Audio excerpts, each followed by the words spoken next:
जी हाँ, स्वागत है आपका हमारे DKV एजुकेशन चैनल में। और आज हम आपको बताएंगे 8th ग्रेड अभ्यास पुस्तिका गणित कक्षा 7 में त्रिभुज और उसके गुण। तो यह वाला हम आज टॉपिक आपको बताएंगे। अध्याय 6 त्रिभुज और उसके गुण। तो आज हम इस टॉपिक को आपको बड़े ही रोचक और अच्छे तरीके से, सरल तरीके से बताएंगे। हाँ, तो अब हम क्वेश्चनों को करेंगे। क्वेश्चन करने से पहले हम आपसे यह कहना चाहते हैं, यदि आपने हमारे चैनल को सब्सक्राइब नहीं किया हो तो कृपया चैनल को सब्सक्राइब कर दें और बेल आइकन को प्रेस कर दें, ताकि आने वाले हमारे वीडियो का नोटिफिकेशन आपको समय पर मिलता रहे। हाँ, तो क्वेश्चन नंबर 1 है, 3 रेखाखंडों से बनी एक बंद सरल आकृति को कहते हैं।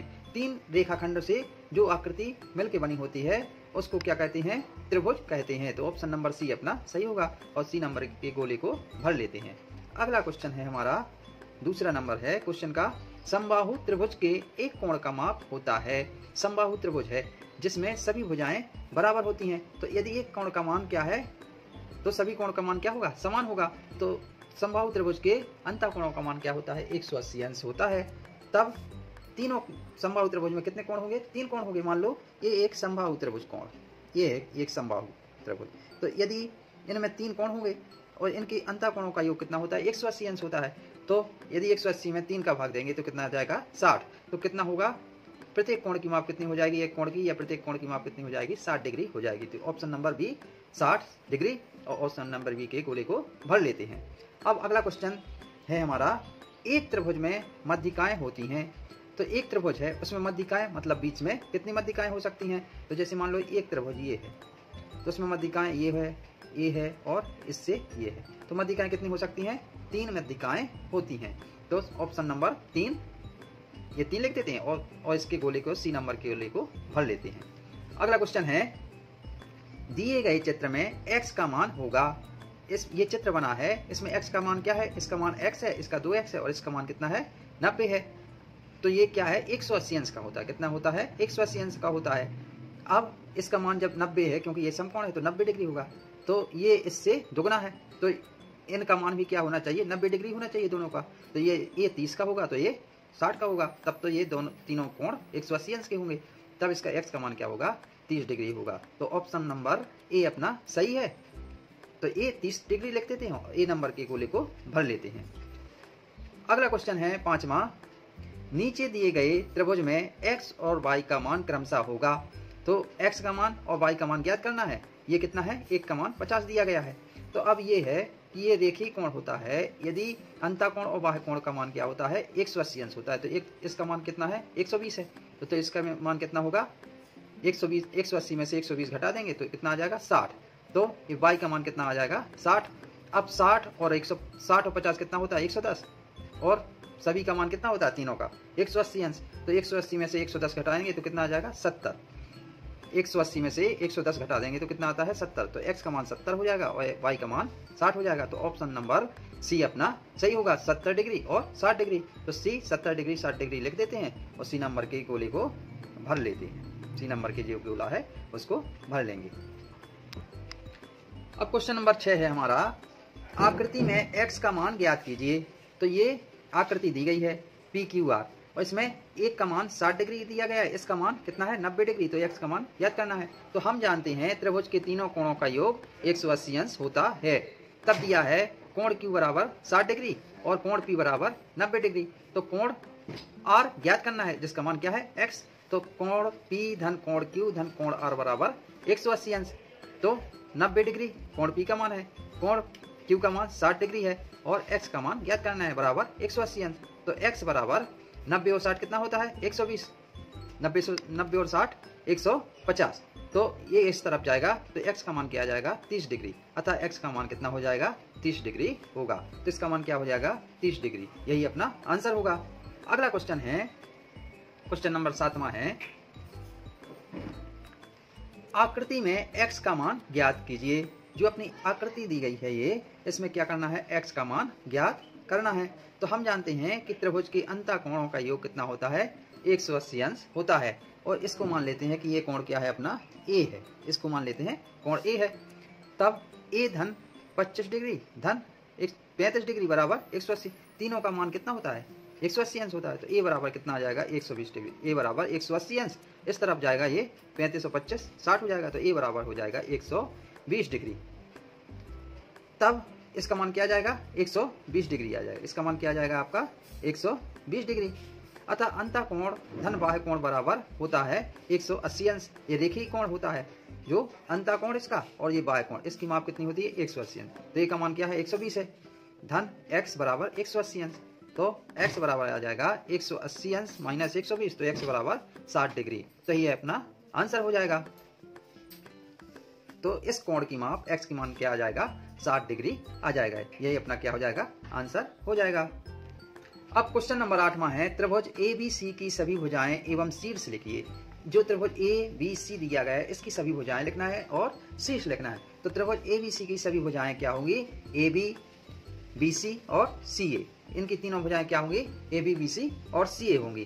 तथा त्रिभुज ABC के सभी शीर्ष क्या होंगे, एक A शीर्ष होगा और एक A शीर्ष होगा B और एक C ये शीर्ष होगी। तो ABC की सभी भुजाएं AB, BC, CA होंगी तथा त्रिभुज ABC के सभी शीर्ष क्या होंगे A, B और C होंगे। क्वेश्चन नंबर 9वां है, किसी त्रिभुज के शीर्ष लंब की आकृति बनाकर प्रदर्शित कीजिए। तो ये त्रिभुज बना है ABC। इसमें ये जो A से D एक लंब खींचा गया, ये इसका मान कितना होता है 90 डिग्री, तभी यह लंब कहलाता है। तो शीर्ष लंब मतलब A से होकर BC पर एक लंब खींचा जाए तो वह कहलाता है शीर्ष लंब। तो इस प्रकार से इस आकृति को बनाकर प्रदर्शित किया जा सकता है। अगला क्वेश्चन है 10वां, एक त्रिभुज का एक कोण 60 डिग्री है तथा शेष दोनों कोण बराबर हैं। एक कोण क्या है त्रिभुज का 60 डिग्री है तथा दोनों कोण क्या है बराबर हैं। बराबर कोणों में प्रत्येक की माप ज्ञात कीजिए। माना बराबर कोण की माप क्या है x है। क्या है x।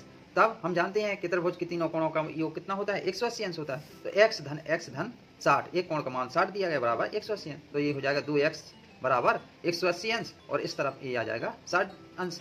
तो 2x बराबर 120, 180 में से 60 जाएगा कितना बचेगा 120। तो x बराबर 60 डिग्री। अतः शेष दोनों कोणों भी 60 डिग्री के होंगे। तो उनकी माप क्या होगी, दोनों कोणों की उनके कोणों की माप भी 60 डिग्री होगी। अब क्वेश्चन नंबर 11वां है, किसी त्रिभुज के तीनों कोण में 3:2:1 का अनुपात है। त्रिभुज के तीनों कोण ज्ञात कीजिए। तो माना त्रिभुज के तीनों कोणों की माप क्या है 3x है, 2x है और x है। क्योंकि इनके कोणों के अनुपात क्या है 3x, 3, 2 और 1 के अनुपात में है। तो इनके कोणों की माप क्या होगी 3x होगी, 2x होगी और x होगी। तब क्या करेंगे, इनको जोड़कर इनका मान कितना होता है 180 अंश होता है। तो 3x धन 2x धन x बराबर 180 अंश। तो ये हो जाएंगे जोड़ के 6x बराबर 180 अंश। तो x बराबर 6 का भाग दे देंगे 180 में। तो क्या आ जाएगा 30 डिग्री। x बराबर क्या आ जाएगा 30 डिग्री। तब त्रिभुज के तीनों कोणों की माप क्या हो जाएगी 3x मतलब 90 डिग्री, 2x बराबर 60 डिग्री और x बराबर 30 डिग्री। तो तीनों कोणों की माप क्या हो जाएगी 90 डिग्री, 60 डिग्री और 30 डिग्री हो जाएगी। यही अपना आंसर होगा। अगला क्वेश्चन है 12वां, एक त्रिभुज की भुजाओं की माप 12 सेंटीमीटर तथा 15 सेंटीमीटर है। इसकी तीसरी भुजा की माप किन दो मापों के बीच होना चाहिए। तो इसका आंसर होगा तीसरी भुजा की लंबाई 3 सेंटीमीटर और 27 सेंटीमीटर के बीच हो सकती है। तीसरी भुजा की माप क्या हो सकती है, एक तो 3 सेंटीमीटर होगी या 27 सेंटीमीटर, इनके बीच की हो सकती है। क्योंकि देखो इसमें यदि 12 में 3 जोड़ दिया जाए तो 15 आ जाएगा और 15 और 12 को जोड़ दिया जाए तो 27 आएगा। तो इनकी भुजाओं की तीसरी भुजा की माप 3 सेंटीमीटर और 27 सेंटीमीटर के बीच की हो सकती है। यही अपना आंसर होगा। अगला क्वेश्चन है 13वां, एक त्रिभुज की भुजाएं 3 सेंटीमीटर, 4 सेंटीमीटर तथा 5 सेंटीमीटर लंबी हैं। निर्धारित कीजिए क्या हुआ एक समकोण त्रिभुज है। तो सबसे पहले तो क्या करना है, इनको निर्धारित करना है। तो यह एक समकोण त्रिभुज है। तो लिख देते हैं हाँ यह एक समकोण त्रिभुज होगा। क्यों होगा, क्योंकि 5 की घात 2 बराबर 3 की घात 2 धन 4 की घात 2 बराबर क्या होता है 25। 5 की घात 2 मतलब 25 और 4 चौके 16 और 3 3 का 9, तो ये इसका मान भी 25 होता है। तो यह एक समकोण त्रिभुज है क्योंकि इनके वर्गों का योग इसके वर्ग की संख्या के बराबर होता है। मतलब जो बड़ी संख्या होती है इसके वर्ग की संख्या के बराबर इन दोनों की संख्याओं के वर्गों का योग होता है।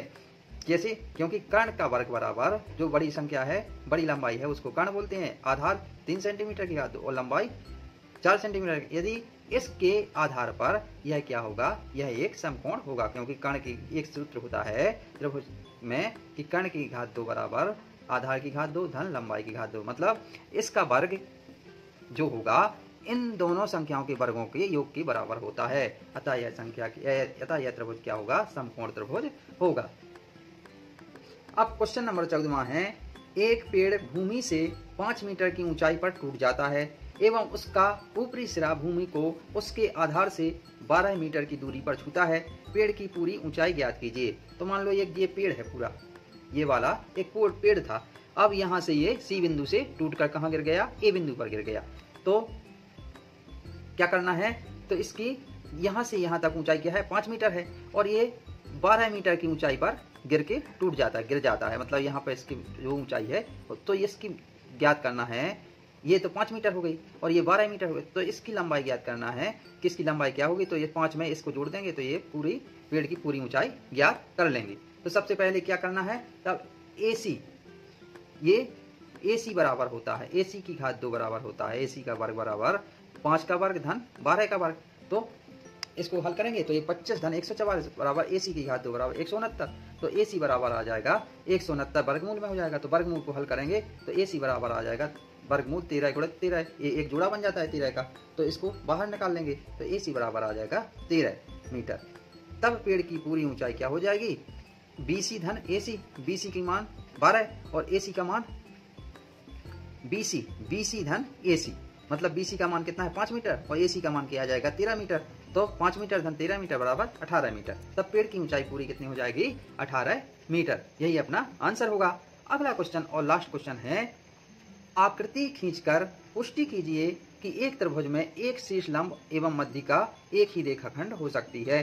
तो त्रिभुज एक बनाना है। मान लो समद्विबाहु त्रिभुज बनाया, तो समद्विबाहु त्रिभुज में समान भुजाओं के उभयनिष्ठ शीर्ष से, जो उभयनिष्ठ शीर्ष क्या है? इसका ए से विपरीत भुजा पर, ये जो BC भुजा है इसके विपरीत भुजा पर खींचा गया शीर्ष लंब मध्यिका एक ही रेखाखंड हो सकता है। क्या हो सकता है? मध्यिका मतलब बराबर बराबर भागों में केवल एक ही ऐसा शीर्ष खींचा जा सकता है जो इसका मध्यिका एक ही रेखाखंड हो सकता है। इसमें दो नहीं हो सकती, क्योंकि यहाँ आएगा तो ये बराबर नहीं होगा। तो एक समद्विबाहु त्रिभुज में यही लिखा है कि एक समद्विबाहु त्रिभुज में समान भुजाओं के उभयनिष्ठ शीर्ष से विपरीत भुजा पर खींचा गया शीर्ष लंब और मध्यिका एक ही रेखाखंड हो सकता है। तो क्या हो जाएगा? इसमें एक ही रेखाखंड हो सकता है। तो इस प्रकार से आई होप कि आपको ये 8th ग्रेड का टॉपिक बहुत अच्छी तरह से समझ में आ गया होगा। हम अगले टॉपिक में आपसे फिर मिलेंगे। तब तक के लिए धन्यवाद। जय हिंद।